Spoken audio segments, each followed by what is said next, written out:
63. Oh, 633. Hang on. Crikey. Yeah. Hang on. 633, yeah, not the 335. Yeah. What's going on there? Well, welcome to a new Dave's Classic Garage Tours video, and as you can see, I'm back down in Dromana. Now, a little clarification. I wasn't aware last time I was skipping between two businesses. Creative Customs and WD Autobody work in tandem, indeed next door to one another, as your one-stop shop. In a previous video, young John from the mechanical side of the partnership handed me over to Dow, who was working on the body of the Oz car. Still with me? Don't worry, let's just get back to the cars, shall we? Suffice to say, between Creative Customs on one side and WD Autobody on the other, whatever you need done on your classic car can be sorted. Let's go see Dow, shall we?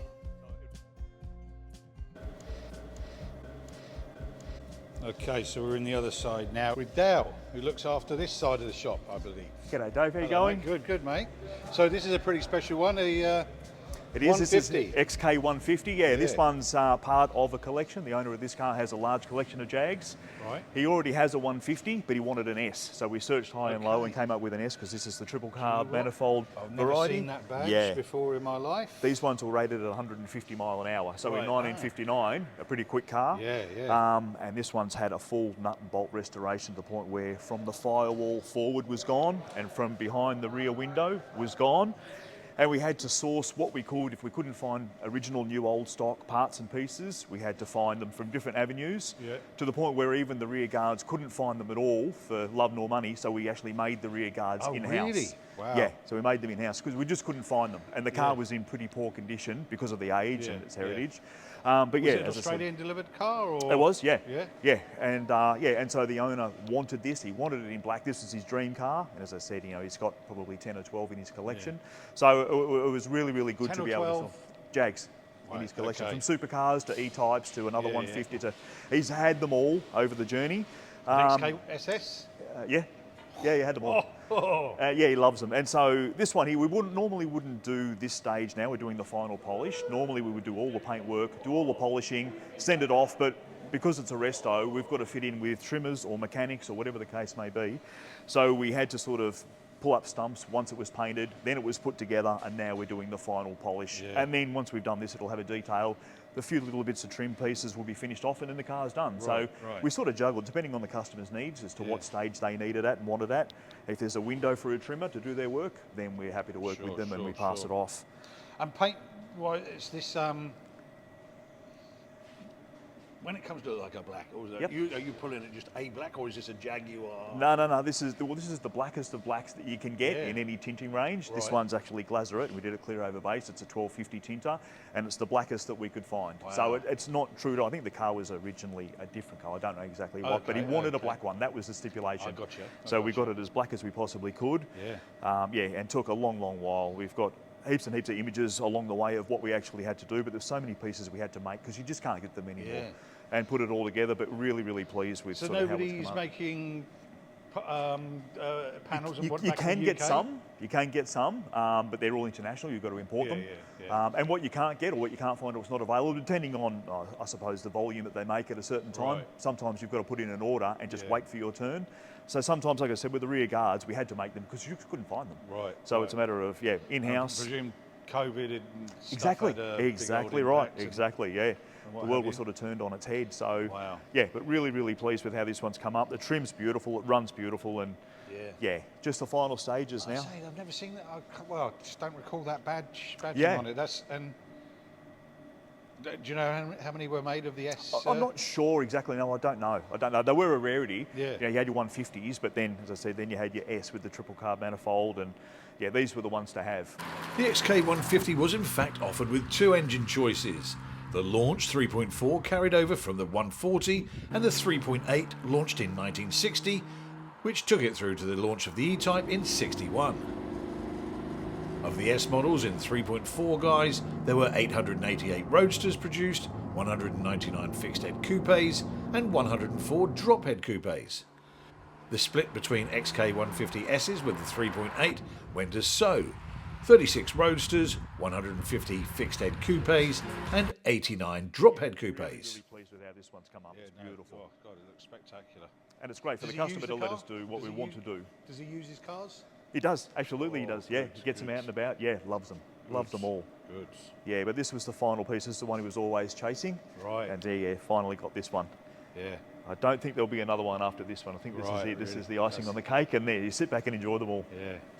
Yeah. No, it's beautiful. God, I can imagine what that shed looks like. Oh, beautiful. You Absolutely sit there beautiful. with a whiskey and a cigar, and just Yeah, they're all works of art. Absolutely. Yeah, it's absolutely. beautiful. Crikey, yeah. And a local customer, and it's great to be able to sort of help them fulfil their wishes and their dreams and things Yeah. like that along the way. And you create a bond with your customers. We've got so many that we do jobs for again and again and again. Some 5 or 6 projects we'll do for the same customer, Yeah. and yeah, you build up a real rapport with them. And yeah, it's just really pleasing to be able to sort of help them out. And what about you, mate? This, as the paint guy in the shop, how does this, the difficulty in, with all the different curves and whatever. Absolutely. Tell us about, A massive challenge, because Yeah, these, what I chose to do with this one, I did it with the panels off the car. Right. So doors off, boot lid off, bonnet off, and every panel sort of joins the neck, so there's nowhere to stop and start. So when it comes to painting, because they're so intricate when it comes to headlights, Yeah. these are all a separate part. Everything is a separate part welded together, and you've got to sort of try to keep it as wet as you can as you're working around the car. And as I said, there's nowhere to stop and start. You've got to keep going and sort of think ahead as to how you're going. Keeping the peel as I suppose, a paramount. Yeah. In the final product. Yeah. And then we just do any little polishing, any denibs or anything like that afterwards, but what we try to do is keep the peel as original as we can. Sure. And that's where the art is. Anybody can sort of flatten off paintwork and polish it, Yeah. but it sort of shows that that's what you've done. Right. But yeah, it's almost reverse engineering, sort of how you go about things, Yeah. where to stop, where to start, and how to go Yeah. about it. But they're a real challenge, and it's a big car as well. Yeah. Absolutely, reaching in the Does middle of the modern roof. paints, has it made the job easier for you, or with the coverage and whatever that you get? Being a black. Well, being a black, being, the development in paints now and whatever, in your, over your career. Change, chalk and cheese. Yeah. Chalk and cheese. Yeah, absolutely.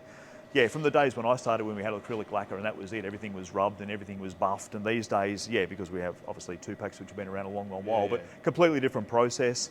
But it's almost, presenting the car in the best of today's technology and products, but also trying to sort of keep it as original as you possibly can in its appearance. It can be a bit of a challenge, but that's all part of the what you're here process. for, eh? Yeah. God, it's stunning looking thing though, isn't it? Stunning. I'll tell you what though, I mean, just going back to this obviously was the one, the shape before the E-Type and whatever, XKE. Yeah. I mean, crikey, what a turnaround, when that XKE came out, from going from the fluted bonnet and whatever to amazing, unbelievable, to the change and whatever. But they've still got that appearance as a Jag. You still pick them as a Jag. Absolutely. You just know, but they're so different. Yeah, absolutely. And the 120 and the 140 and the 150, and until you put one side by side to notice the sort of intricacies and intricacies. Yeah. I wonder if there was anybody, back in the day when. It's not the tradition. When it went to the XKE, was there anybody? You would think there would have it? to be. You would have to. Yeah. Unfortunately, you would have to. All right. Anyway, we're going to the next one. Right. 6.3. Oh, 6.33. Hang on. Crikey. Yeah. Hang on. 6.33. Not the 3.35. Yeah. What's going on there? Did we have this in the UK? A 6.33? What year would this be? Oh, this would be, if it's not late 70s, it'd be early 80s. 6.33? Yeah. I don't think I've ever seen a 6.33. And so the customer that bought this one, he bought it on an internet site. So other than photos, it was sight unseen, but from the exterior, it presented as a beautiful car. And it was what he was chasing. He was looking high and low for it. And it was only when the car landed, he started to look at a little bit further underneath, and that's when it showed signs of a little bit of history. So externally, other than a few little repairs that have been done over the journey, which is normal for a car of this era, the car presented beautifully, but when you started looking underneath and in the floors, and pull up the carpets, there was nothing sort of left in the bottom of a firewall or the bottom of the footwells. So what we had to do again, because the cars are becoming scarce, they're in a bit of a boom at the moment, the 6 Series are becoming very popular. So we had to source second-hand parts, another donor car, and cut out floor sections, cut out the firewall from the donor car. But again, that wasn't perfect either because it's from the same era. So we had to actually stitch in, we had to remake completely sort of fabricate the center of the firewall Yeah. and pull it out.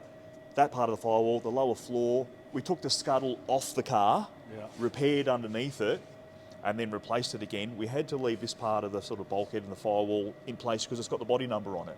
So we had to leave that in place, leave the rails, jig it all up and cut out all of the skirts, take the radiator support off, take the nose panel off, just to sort of retain its originality. So what we didn't want to do was touch the outside of the car because that's what the owner was drawn to. Sure. So we're putting it all back together again, having done all that work and stitched everything back together again and made it look as though no one's ever been there. Right. And then bolt the guards, bonnet, doors, everything back on. So for all intents and purposes, it looks like an original car that hasn't been touched. Right. And yet we've rebuilt everything within the firewall to make it strong, to make it safe, and to give the car back some originality as well. This is a funny thing, isn't it? Most people think, right, a quality brand, Mercedes, BMW, German brand or whatever, they don't countenance the fact that in the 70s, nobody was galvanising anything. They weren't. So they were just as prone to rust as a... And depending where the car came from, if it was in the UK and the salt on the roads and things like that over the journey, and that's when the process of rust starts. Yeah. And it's not until it comes out here or you get them later on that evidence is sort of shown. But that's the point, when it comes to restoration, we don't have to do everything externally. We can restore what we need to and then make the car, because they're only original ones. Sure, Put it back together again. So really, to look at, it looks as though it hasn't been touched, and yet it's had everything sort of pulled apart. But just safety is the main concern, to make sure that the customer's got value for money so that long term, the car's going to hold up. Sure. I'm going to have to, either look in the, check out Wikipedia, see that 633, if I'm right in thinking, maybe it was just the early ones that were, before it went to 635, was it? Could have been, could have been. Again, put in the comments anyone that, and put me right there, because I'm freaking out the 633. I can't ever remember seeing that badge back in the UK. Yeah, I don't think there was as many as the 635s that were made. So again, it makes it that little bit more sought after. Sure, right, something different. Yeah. So when you talk about originality, leaving the originality of that the body and whatever. Yes. Are you pulling out any, supermarket dings and not touching whatever? it, leaving it as it is, exactly as it is. Took the doors off because they were okay. We'll bolt those back into the hole exactly where they came from. Right. It was just all the structural stuff that we've sort of replaced. But that was in a challenge in itself, trying to find parts. And again, they would have been compromised. So we've got to make sections to put in those donor parts to put in the car. So that's part of the process of restoration. Not everything you can just go and buy off a shelf or aftermarket. You've got to actually make what you don't have. Because there's no other alternative. Right. That's all part of the challenge. And that's one thing, being in such a shop as you're in now. Absolutely, And when a customer buys a product and they've looked high and low for it, and then their heart sinks when it lands and it's not what it was promised to be, it's nice to be able to fulfill their needs as well and sort of, finish off the car that they originally wanted and thought that they had. Yeah, it's all pretty straight, Wow. Cool. Sorry, where did it come from? It was interstate. I'm not sure which state. Yeah, interstate. Right, okay. Where is the? Oh, here we go.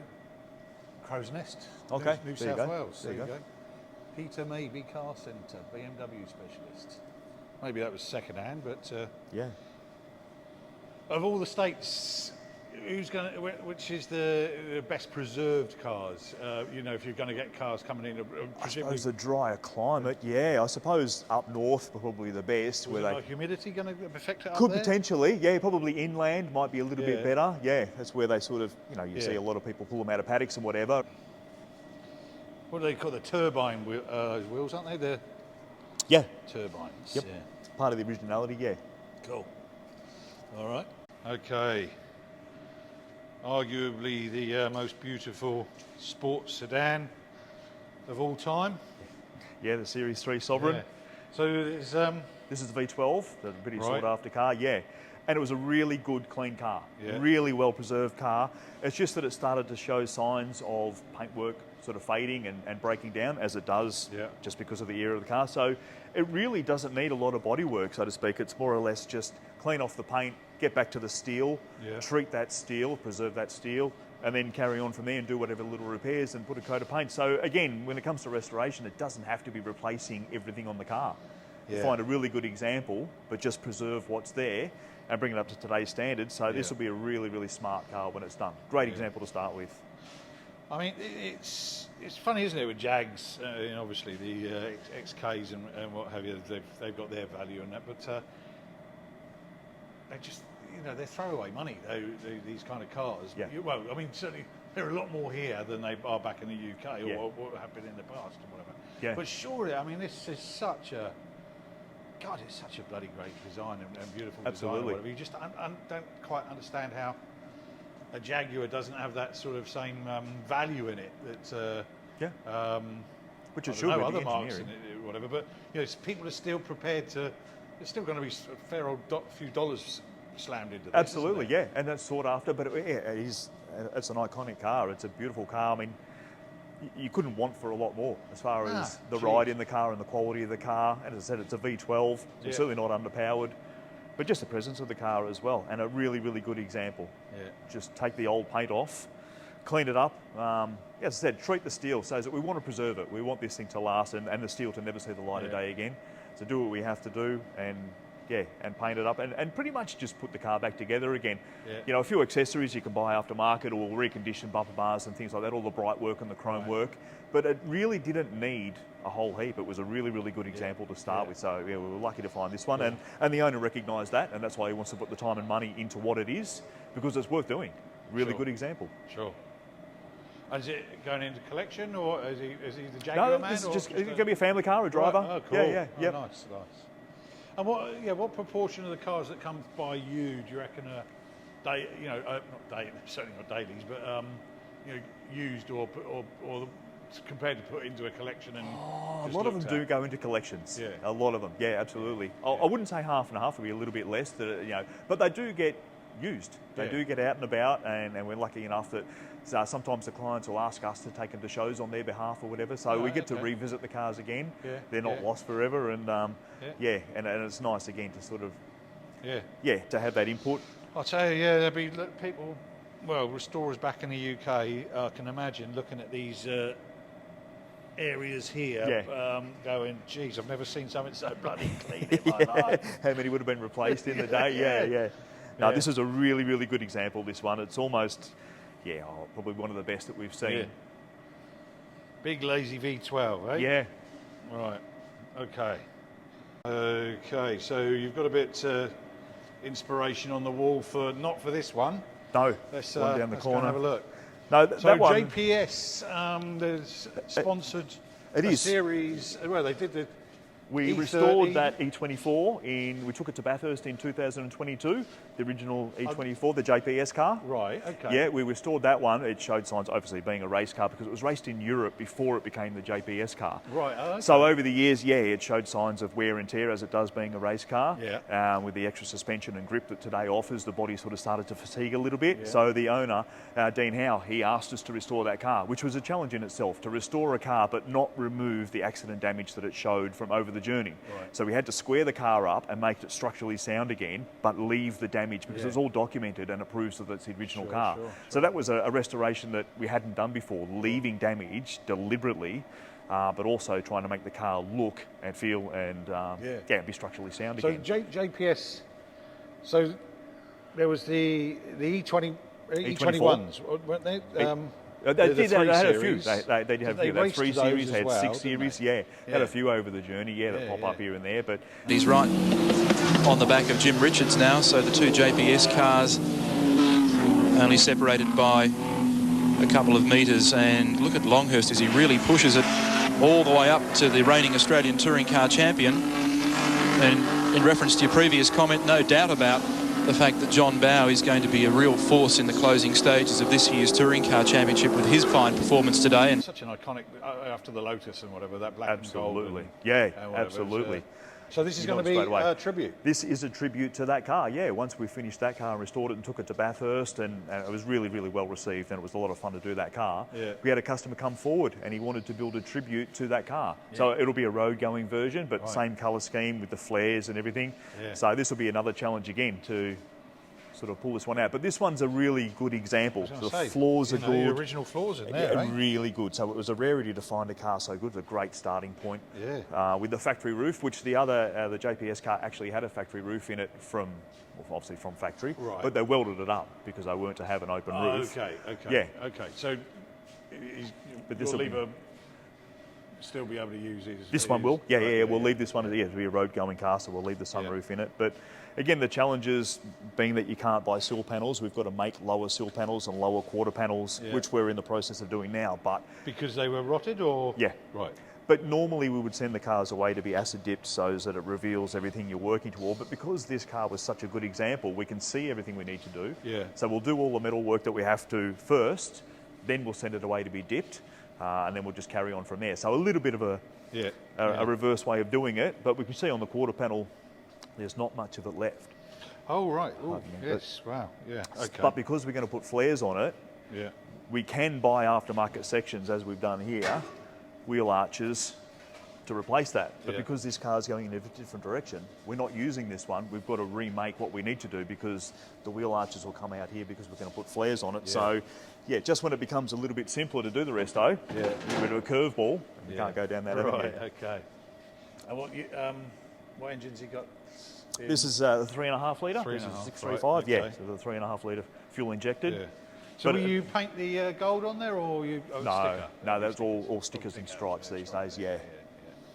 But another challenge, but a lot of fun, and it's nice for someone to come forward that obviously appreciated the JPS car and wants one of their own, but a road-going car. Like I say, I mean, I know quite a few guys that, I mean, overseas, Americans, that appreciate the liveries and whatever. I know, a few guys that'll go nuts at that. Absolutely, yeah. As ever, thanks for watching, and if you did enjoy it, please consider liking, adding a comment, subscribing and sharing my content. It really does make a difference, and best of all, it's absolutely free.